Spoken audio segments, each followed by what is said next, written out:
Hello student, welcome to my channel. आज हम Python में स्ट्रिंग पढ़ने वाले हैं। तो स्ट्रिंग होता क्या है बेसिकली? स्ट्रिंग एक सीक्वेंस ऑफ कैरेक्टर्स होता है। तो जितने भी कैरेक्टर्स होते हैं उनकी जो सीक्वेंस होती है उनको हम क्या कहते हैं? स्ट्रिंग बोलते हैं।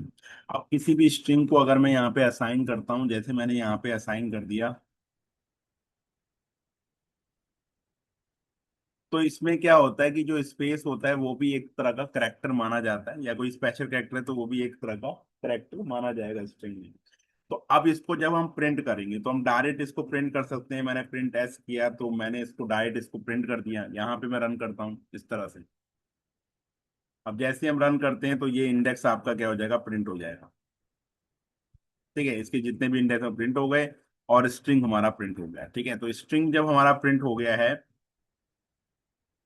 तो इसके बाद इसके इंडेंसिंग को हम देखते हैं। तो इंडेक्स क्या होता है? जब भी कोई स्ट्रिंग होता है तो उसका जो इंडेक्स होता है वो जीरो से स्टार्ट होता है। यानी कि अगर मैं बी की बात करूं तो बी हमारा जीरो इंडेक्स पे है, ई हमारा वन इंडेक्स पे है। इस तरह से एस करते हैं तो एस को हम टू रखते हैं, ई को हम थ्री रखते हैं। ठीक है, तो इस तरह से हम कर सकते हैं, अलग अलग इंडेक्स को हम प्रिंट कर सकते हैं। तो यहाँ पे इंडेक्स नंबर अलग अलग होते हैं, जैसे जीरो वन टू थ्री इस तरह से इंडेक्स नंबर होते हैं। तो ये हम देते हैं। अब यहाँ पर क्या है, मुझे प्रिंट करना है इंडेक्स। अब इंडेक्स को प्रिंट कैसे कर सकता हूँ? मैं यहाँ पे लिखता हूँ प्रिंट एस।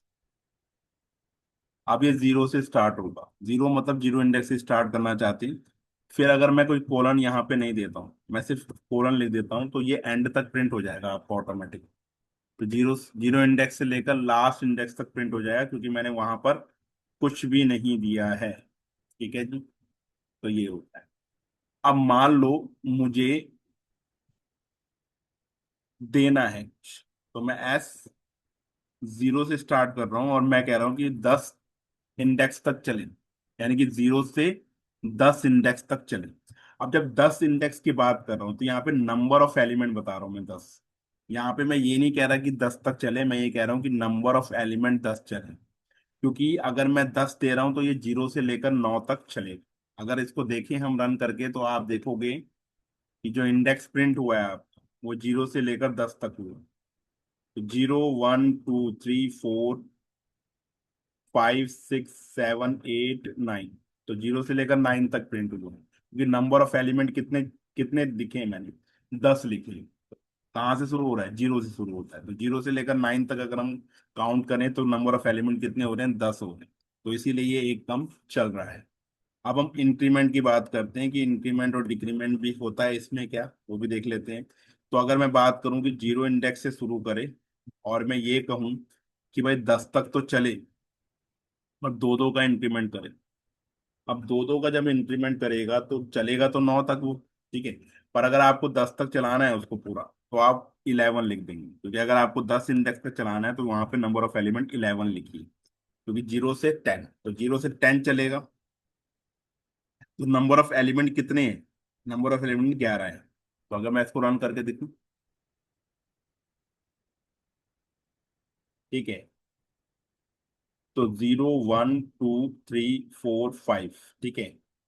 अब ये पांच ही क्यों आ रहे हैं? क्योंकि मैंने एक एक दो दो इंडेक्स, मतलब दो दो गैप दिए है ना। तो पहले बी आया, फिर दो का गैप, फिर एक, फिर दो का इंक्रीमेंट हुआ, फिर एस पे आ गया, यानी कि जीरो के बाद टू। ठीक है, इसलिए यहाँ पे दो दो का इंक्रीमेंट हुआ है, इस वजह से ये ऐसे दिखा रहा है। अब टी तो आया नहीं, स्पेस आ गया। फिर सी आया नहीं, फिर ओ आ गया। ठीक है। फिर एम आया नहीं, पी आ गया। तो इस तरह से इंडेक्स हमारा बढ़ रहा है। तो अभी इंडेक्स चला कहाँ था? 10 तक ही चला ना। अगर हम देखेंगे तो इस तरह से हमारा इंडेक्स काम करता है। तो एक कम चलेगा, zero one two three four five six seven eight nine ten. आपको लग रहा है 10 तक चल रहा है, क्योंकि 11 लिखा है तो 10 तक चल रहा है। ठीक है, तो नंबर ऑफ एलिमेंट 11 है ना। तो लेंथ कितनी? 11, तो 11 तक चलना है हमें। ठीक है। तो नंबर ऑफ एलिमेंट तो 11 ही है, पर इंडेक्स कहाँ से शुरू हो रहा है? जीरो से, तो इसलिए वो 10 तक चल रहा है। दो का इंक्रीमेंट होगा। अब यहाँ पे अगर मैं प्रिंट करता हूँ इस तरह से, एस, यहाँ भी लिख रहा है, यहाँ भी लिख रहा है, और सीधा इंक्रीमेंट लिख रहा हूँ। तो यानी कि जीरो शुरू से लेकर लास्ट तक चलेगा। पर दो दो का गैप होगा, यानी कि इंडेक्स में दो का गैप होगा, 0 के बाद दो, दो के बाद चार, चार के बाद छह, इस तरह से। तो अगर मैं इसको रन करता हूँ तो ये देखिए इस तरह से आ रहा है। ठीक है, तो एंड तक तो चला, शुरू से स्टार्ट किया, आखिरी तक चला, और दो दो का इंक्रीमेंट इसमें कर दिया। ठीक है, अब आपसे अगर रिवर्स पूछा है कि रिवर्स करके शो करें, तो आप प्रिंट करें, क्योंकि पीछे का जो इंडेक्स नंबर होगा वो -1 से स्टार्ट होगा, यानी कि उल्टा चलेगा, और आखिरी तक चलना है, और -1 करते रहें।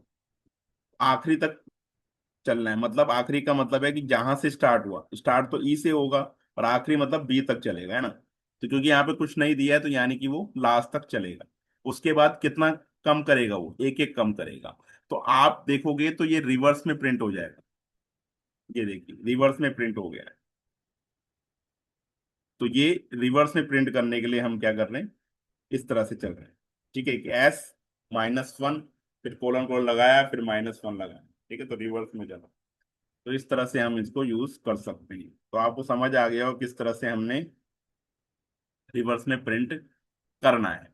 अब जैसे इसमें पैलिंड्रोम अगर आपको चेक करना है कि भाई टेक्स्ट सीधे में लिखो या उल्टे में लिखो, एक समान है वो। ठीक है, ये मुझे चेक करना है, तो मैं क्या करूंगा, इसको चेक करने के लिए हम एक वेरिएबल सेट कर देंगे ना।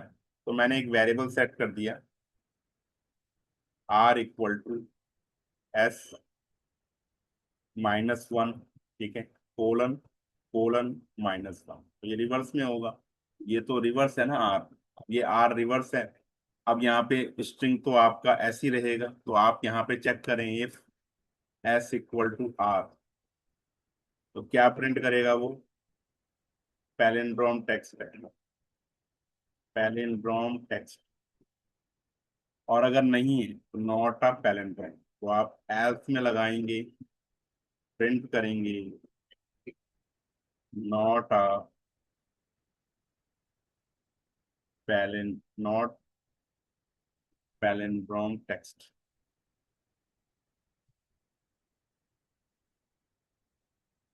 टेक्स्ट। तो इस तरह से हम लिख देंगे। ठीक है, अब जब मैं इसको रन करता हूँ,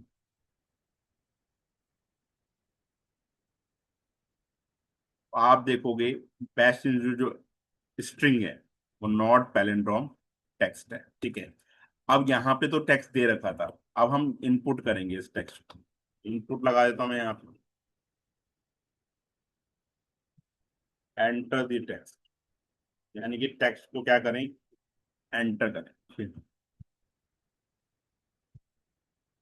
रन करता हूँ, और यहाँ पे एंटर द टेक्स्ट कह रहा है। यहाँ पे मैं कोई टेक्स्ट लिख देता हूँ, जैसे मैंने लिख दिया नमन, लिख दिया नमन।